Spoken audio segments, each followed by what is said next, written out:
Risk management. ये topic ना सिर्फ शेयर मार्केट में अहमियत रखता है, इसके अलावा वो सारी फील्ड जहाँ पर हम अपने पैसे इन्वेस्ट करते हैं उन सारी फील्ड्स में रिस्क मैनेजमेंट की अहमियत बहुत ज्यादा है। उसका सबसे बड़ा कारण ये है कि हम अपने ही कैपिटल में कितना रिस्क उठा सकते हैं। जब तक हम उसे मैनेज करना नहीं सीखेंगे तब तक हम किसी भी फील्ड में परफेक्ट हो ही नहीं सकते। अगर हम शेयर मार्केट की बात करें तो ऐसे 90% लोग मिल जाएंगे जिनको रिस्क मैनेजमेंट के बारे में कुछ भी नहीं पता। वो मार्केट में हैं, उनका कैपिटल बड़ा है और उस कैपिटल पे उनकी प्रॉफिट्स भी बहुत ज्यादा हैं, लेकिन उनका रिस्क मैनेजमेंट बिल्कुल नहीं है। उसका रिजल्ट ये निकलता है, अगर वो अपनी 10 में से 9 ट्रेड्स प्रॉफिट में निकाल दें, लेकिन सिर्फ एक ट्रेड उनके 10 में से 9 ट्रेड्स के प्रॉफिट को वन शॉट ही खत्म कर देती है। रिस्क मैनेजमेंट का मतलब अगर मैं आपको बताऊं तो इसका सीधा सा मतलब ये होता है कि मार्केट में हम जब भी कोई ट्रेड लेते हैं तो उस पर्टिकुलर ट्रेड में हमारा रिस्क मैनेजमेंट कितना है, मतलब हम कितना लॉस फेस कर सकते हैं। मान लो आपका कैपिटल 10,000 रुपए का है और आप किसी ट्रेड में इन्वेस्ट करते हो, तो उस 10,000 रुपए के कैपिटल में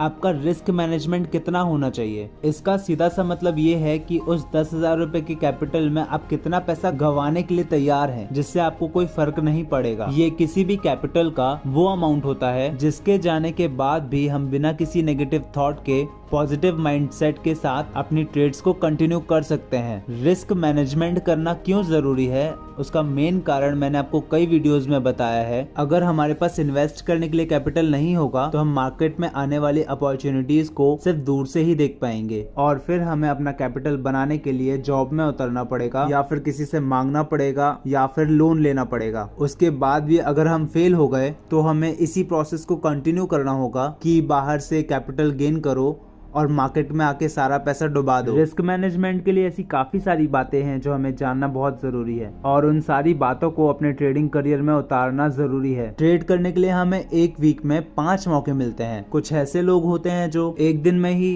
पूरे वीक का लॉस लेके बैठ जाते हैं और कुछ ऐसे लोग होते हैं जो अपने लॉस को 5 दिन के हिसाब से पहले ही डिवाइड करके रखते हैं और उसी अमाउंट का स्टॉप लॉस लेके अपने नॉलेज का यूज पूरे 5 दिन करते हैं, जिसमें उनका 1 या 2 दिन बुरा जा सकता है लेकिन बाकी दिन वो अपना प्रॉफिट में क्लोज करते हैं। तो समझदारी आपकी है, स्टॉप लॉस लेके चलना है या नहीं।